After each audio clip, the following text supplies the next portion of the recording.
Estamos aquí, amigos televidentes, con ustedes. Muy buenos días, gusto saludarlos. ¿Cómo le van?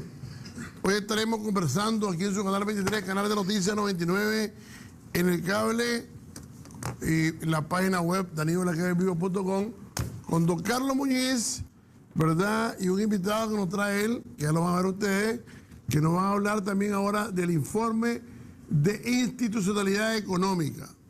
Vamos a hablar de dos temas, una parte económica y otra parte de la institucionalidad. Eso tiene que ver, por ejemplo, con las aduanas en este país. Ayer una amiga mía me llama y me dice, fíjate que me mandaron una tarjeta desde París, me dice, pero en la aduana no me la dejan pasar.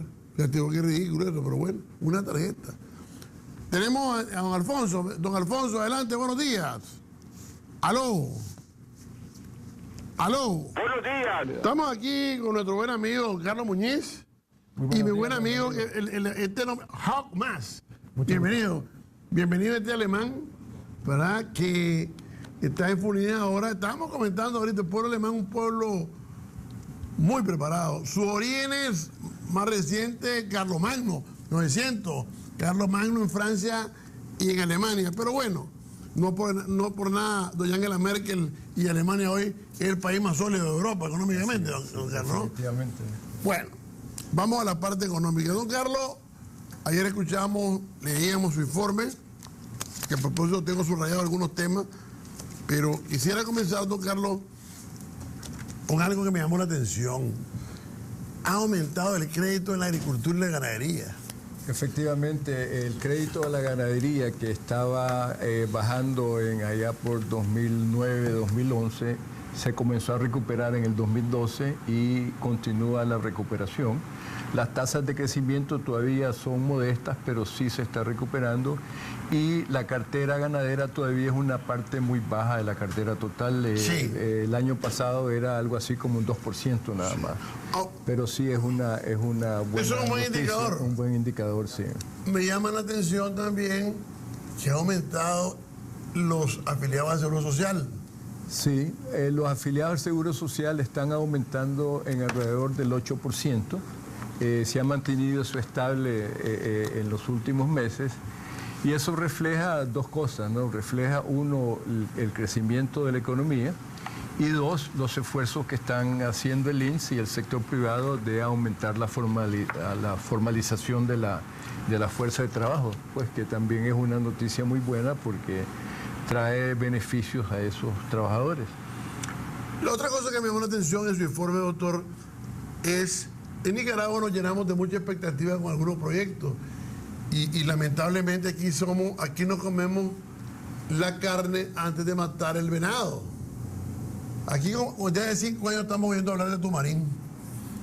Tumarín nunca llega, se cristaliza.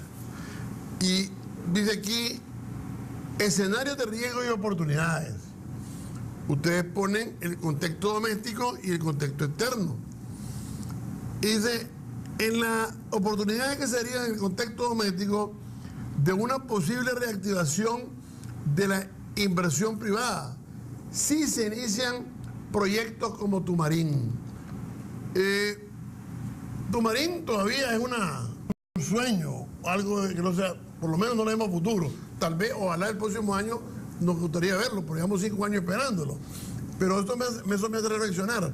Si las inversiones como Tumarín son las que esperamos y son tan dilatadas, nuestro país va a dilatar entonces en despegar económicamente, don Carlos. Sí, bueno, el crecimiento sería menor. Uno de los factores que hemos observado este año es que la inversión privada, que venía creciendo a tasas bien fuertes en el 2010, 2011 y 2012, este año está creciendo muy poco, por debajo del 2%. ¿Nacional y extranjera? Exacto, la nacional y la extranjera en su conjunto, ¿no? Esto en parte es una reacción natural al hecho de que en el 2011-2012 se dieron grandes inversiones en el sector energético, en el sector de comunicaciones y en la zona franca, y esos son proyectos que no se repiten continuamente, ¿no? Entonces es algo como natural que se desacelere la inversión.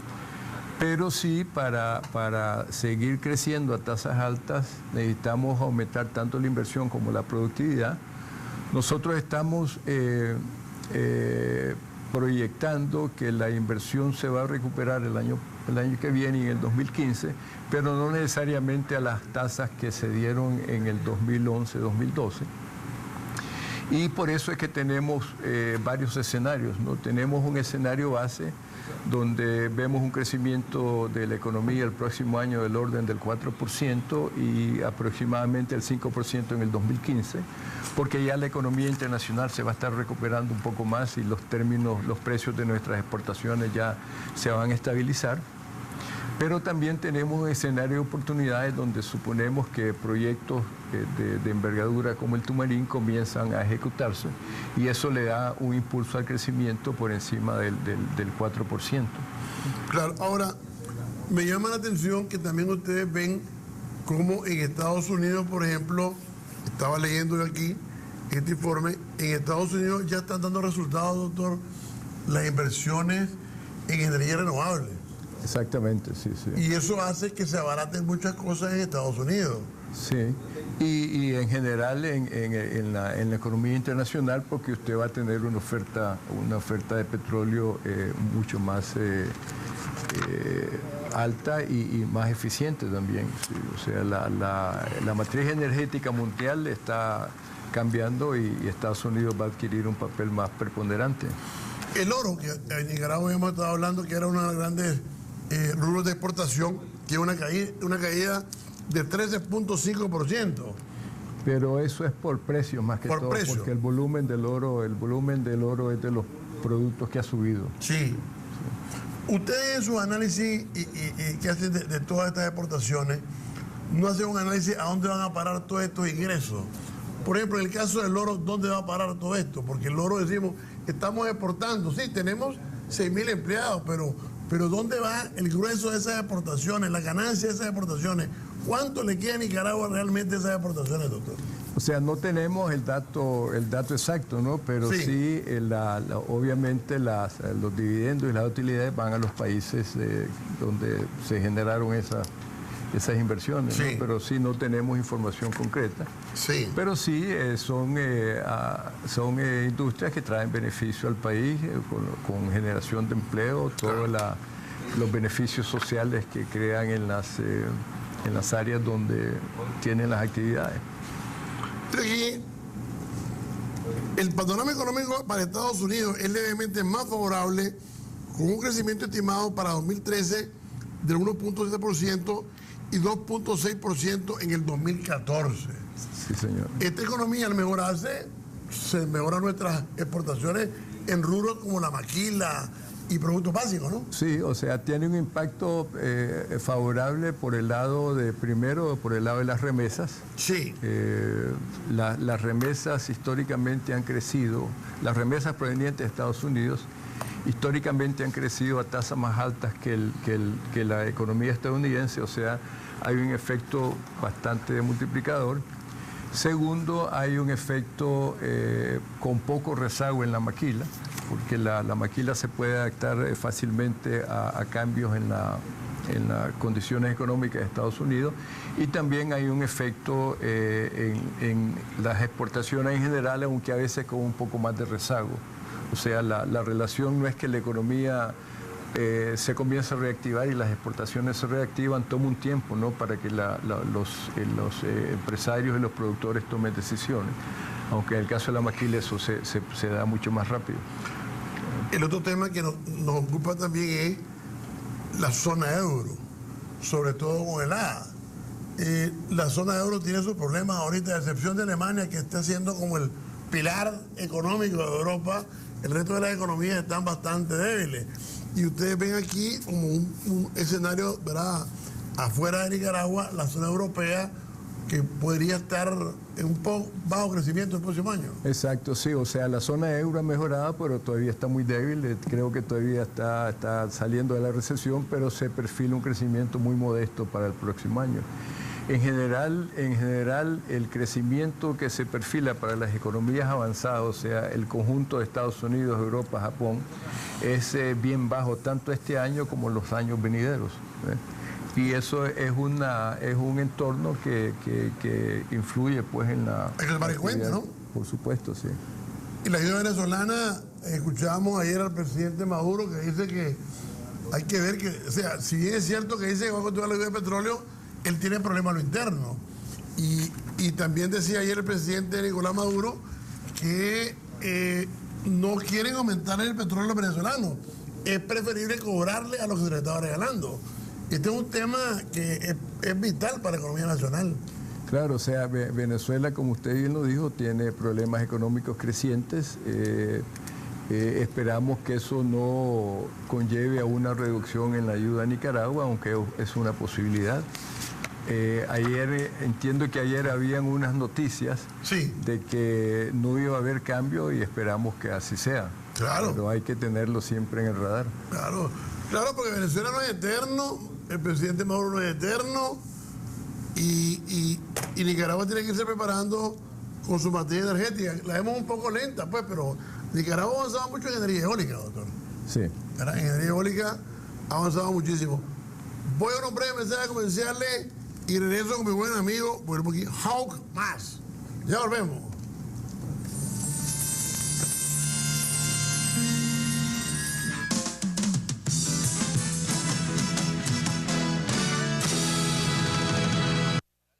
Nuestro buen amigo Howard Max ha hecho parte del análisis de esta institucionalidad. Señor Max, nosotros hemos encontrado que hay un tema fundamental que es la aduana. Y fíjese que ayer, por ejemplo, una amiga me manda a decir aquí vía chat, fíjate, Adino, que me mandaron una tarjeta por DHL y en la aduana me están haciendo pagar impuestos, que no entiendo por qué una tarjeta me van a pagar impuestos. Pero sí, hay una palabra que me gustó mucho que usted usa aquí, que hay que terminar con ella: discrecionalidad de los funcionarios. Quisiera que nos comentara un poco más sobre el tema. Sí, bueno, el problema de esta amiga, yo no conozco el caso particular. Sí. Obviamente los impuestos hay que pagarlos, sí, pero lo que hemos notado que los trámites toman mucho tiempo.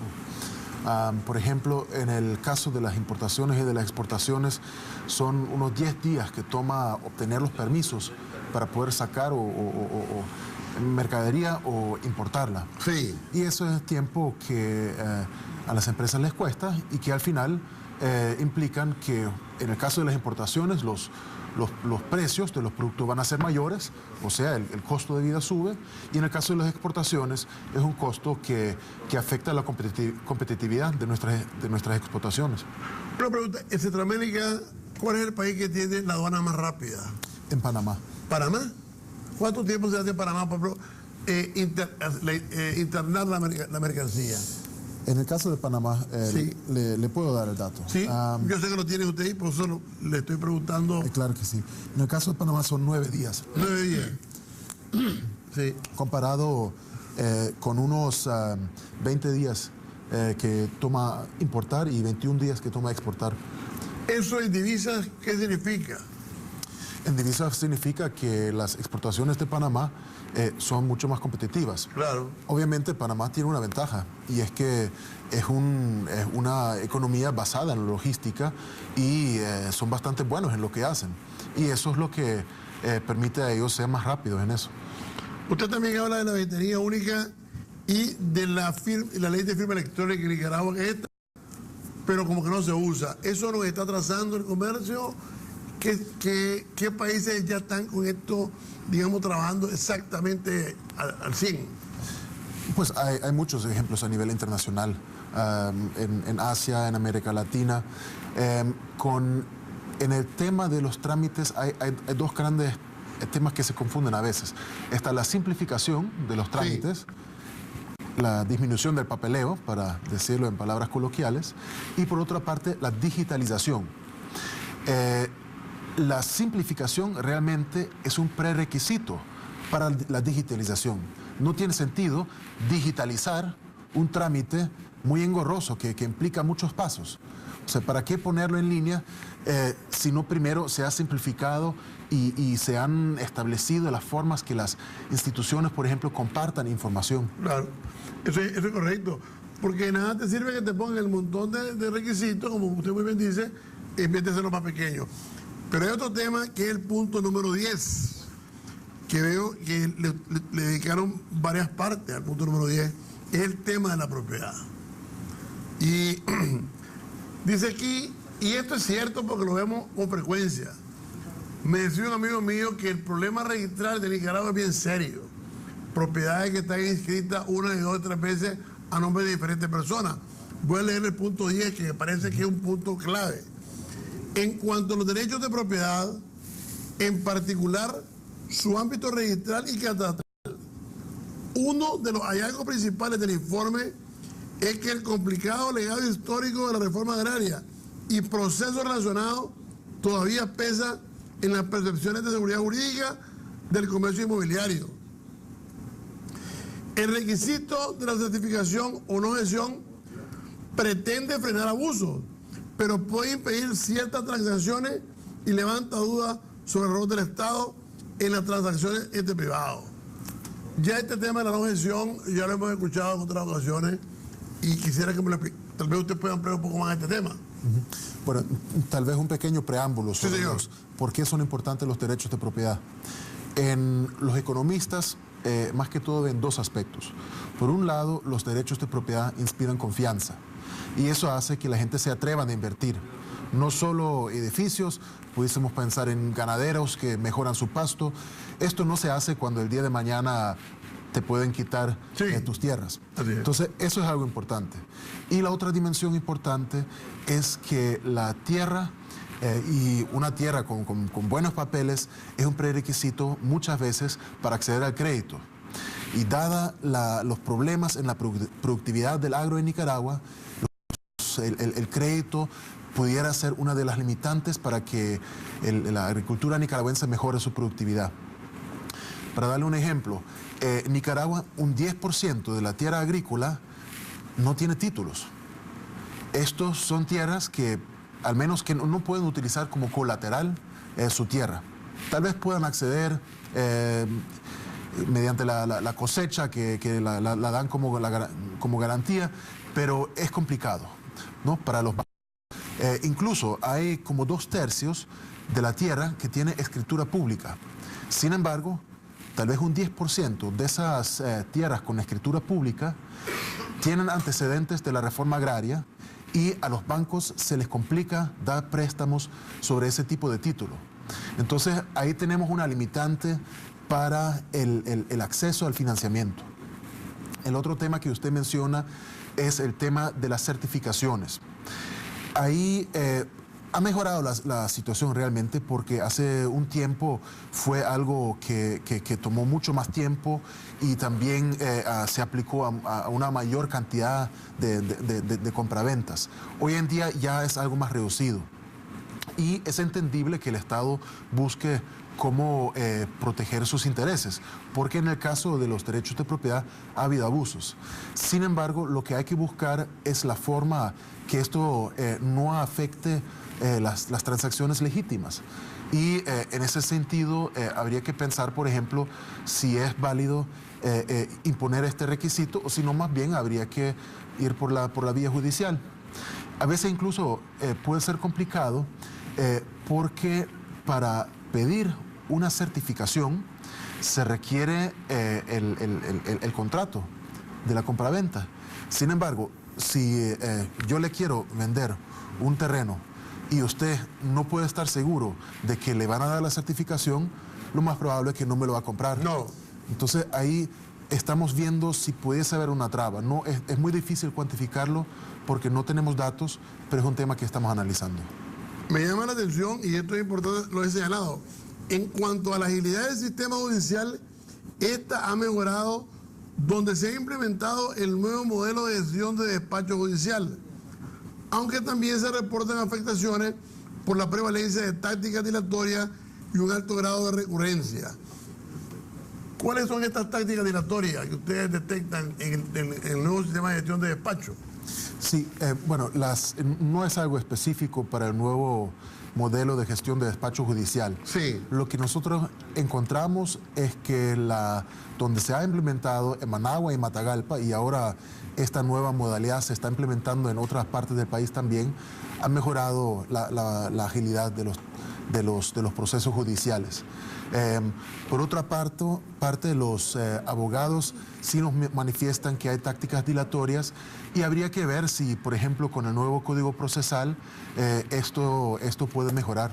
Esto me lleva, doctor Carlos Muñiz, usted como director ejecutivo de FUNIDE, una reunión, por ejemplo, con la presidenta de la Corte Suprema de Justicia sobre este tema. ¿Ustedes como FUNIDE se reúnen con las instituciones, doctor? Sí, bueno, nosotros precisamente en el proceso de elaborar este documento, Sí. pues, que en realidad nos tomó mucho tiempo, porque queríamos mantener los altos estándares de objetividad de FUNIDE, y como usted podrá ver, en el estudio señalamos los aspectos positivos y los aspectos que requieren mejoría, ¿no? En este proceso nosotros nos reunimos con funcionarios públicos, nos reunimos con el asesor económico de la presidencia, nos reunimos con el procurador general, con el director general de aduana y con la doctora Ramos, el presidente de la Corte. Sí. Y en realidad estas reuniones fueron sumamente útiles. Porque encontramos un ambiente donde nos escucharon, un ambiente donde ellos expusieron sus puntos de vista, Claro. donde nos dieron información adicional que nos permitió aclarar varios puntos. Y espero que así como nosotros consideramos estas reuniones muy provechosas, espero pues que este documento les sirva a ellos para buscar cómo mejorar ciertos aspectos, porque en realidad todos estamos en el mismo barco. Claro. Y para que Nicaragua logre crecer más rápido y reducir la pobreza, necesitamos involucrarnos todos, sector privado, gobierno y el resto de la sociedad civil. Este informe de institucionalidad es muy provechoso, sobre todo en temas como la aduana, en temas, por ejemplo, se ha mejorado el puerto de Corinto, pero debería estar mejor, ¿verdad? Por ejemplo, el puerto de Corinto en este momento, ¿qué está generando para Nicaragua en trabajo, doctor Carlos Muñiz? Creo que ¿qué parte de las exportaciones salen por Corinto? Es como el 40% del volumen y el 25% en valor. Sí. Siempre seguimos utilizando Puerto Cortés, Sí. en Honduras, Y Puerto Limón y también. Puerto Limón. Sí. ¿De cuánto más o menos sería, Hauck y doctor Muñiz, la inversión para tener un puerto de Corinto como en los tiempos de la época de Somoza? Pues porque yo recuerdo que uno llegaba al puerto de Corinto y aquello era un problema entrar a Corinto. Ahora voy a llegar a Corinto y te agarra de llorar, ¿verdad? ¿Cuánto más o menos necesitaríamos para que en ese puerto ya trabajando a todo vapor? Sí, no tenemos cuantificado eso. Sí, pero sí, ¿qué se necesitaría? Si un puerto con todos los fierros para poder mejorar, ¿no? Bueno, hay algunas cosas bien sencillas. Por ejemplo, enchufles para los contenedores refrigerados. Por ejemplo, la certificación de las grúas. Estas son cosas que permiten agilizar las cosas. Pero ya se han hecho algunas cosas. Por ejemplo, el antepuerto, que ha permitido decongestionar un poco el área del puerto, incluso de la ciudad. Son cosas bien concretas. Bien sencilla, ¿no? Interesante eso que dice él, ¿verdad? Enchufe para los contenedores refrigerados. Pareciera una cosa sencilla, doctor, pero es vital, ¿no? ¿Cuántos contenedores? Miles de contenedores y millones de dólares. Sí, no, eso es lo que siempre hemos comentado en relación a otros sectores, ¿no? De que aumentar la productividad en muchos casos no requiere grandes inversiones, ¿no? Hay casos en que sí, pero hay casos de que las inversiones son modestas, Sí. y se pueden hacer relativamente bien. Un punto importante, Sí. sobre el informe es que este es un primer esfuerzo para, digamos, casi como dar una radiografía de cómo estamos en los distintos sectores que es lo que el sector privado ha identificado como de mayor importancia. Y la intención nuestra es publicar estos informes periódicamente 2 veces al año. Son muy buenos. E ir midiendo el avance Otra cosa que queremos hacer es ver cómo, esto va a ser más difícil, ¿no? Pero vamos a tratar de hacerlo, ver cómo le ponemos costo a algunas de estas cosas, ¿no? Claro. Por ejemplo, ayer cuando presentamos el informe, Isolda Meléndez nos comentó de que si podíamos cuantificar lo que significa el atraso en la devolución de los impuestos, por ejemplo. Correcto. Entonces vamos a tratar de, o sea, esto lo estoy dando como ejemplo, pero es un conjunto de, si se pudiera cuantificar el costo de un día adicional de retraso en aduana, ese tipo de cosas, ¿no? Sí. O sea que esperamos que este informe sea de utilidad, es parte de los esfuerzos de FUNIDE de contribuir a que se mejore la productividad y el clima de negocio en el país. Bueno, feliz Navidad y próspero año nuevo. Igualmente, muchas gracias. Igual. Muchas gracias. ¿Va a pasar aquí o para Alemania? Aquí voy a estar. No lo dejan irse ustedes de Alemania. No me dejan. ¿Cómo no? Me alegró mucho escuchar mi comentario final que don Bayardo Arce, asesor económico, lo recibió a puertas abiertas, que la presidenta de la Suprema de Justicia también lo recibió, que la gente de la aduana... Me gusta porque siento como que quieren mejorar las cosas, don Carlos. Y eso es lo importante de este país. Como usted dice, en este barco estamos todos. Muchas gracias, don Carlos, nuevamente. Gracias. Y mi querido amigo, nuevamente, gracias. Espero que esté viniendo con don Carlos por estos lados. Aquí voy a estar. Que nuestro Sol María Romero siempre nos proteja, ¿verdad? Y nos ayude para salir adelante en la economía nacional. Ahí nos vemos.